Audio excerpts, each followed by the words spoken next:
elements of new. Kayfabe is still very much alive, and why I say that is because of the apparent shoot that Dolph Ziggler did on Randy Orton.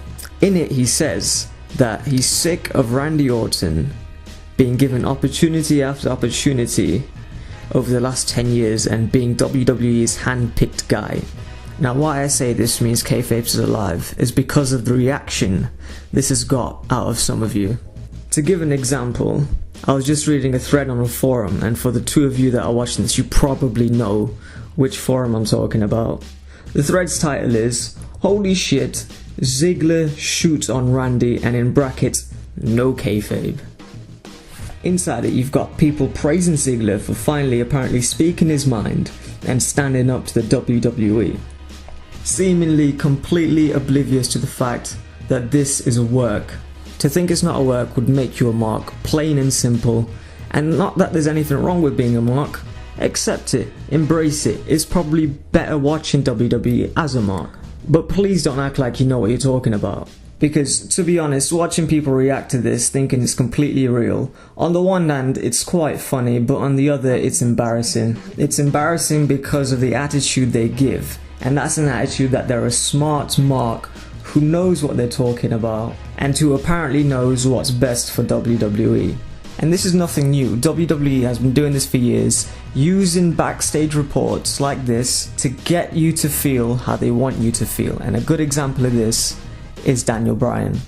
For years there were reports about how WWE were apparently against Daniel Bryan rising to the top, and in the end those are what have helped Daniel Bryan become as popular and as over as he is today. And another example is Randy Orton. For years and years you'd get reports about how much of a dick he apparently is, but in recent years, during his face run, you'd barely get any sorts of those reports. But now that he's a heel corporate champion, you've suddenly got these sorts of reports turning up again. And this isn't a coincidence, they're doing this to work here. All you have to do is look at the threads where these sorts of reports pop up and then see the reaction to them, and you can clearly see how people eat it up and continue to hate on Randy Orton, and that's exactly what WWE wants right now.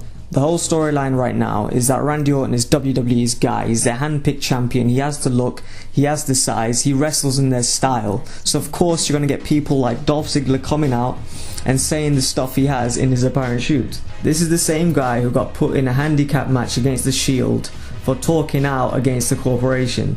Are there any truth in Dolph's words? Maybe, of course. That's what makes it so good, is blending reality with storyline, and that's why WWE is as good as it is right now. They're blurring the lines, and by blurring the lines they've got people eating it up like Walt Jr. and breakfast. That's why this is special. I mean, don't get me wrong, it's good that WWE can still work some of you. It'd be boring otherwise. Anyway, this is my first video in about a year. I don't really know what else to say. I thought I'd get my thoughts out there. If any of you are still watching, comment below, tell me what you thought. And yeah, cheers for watching.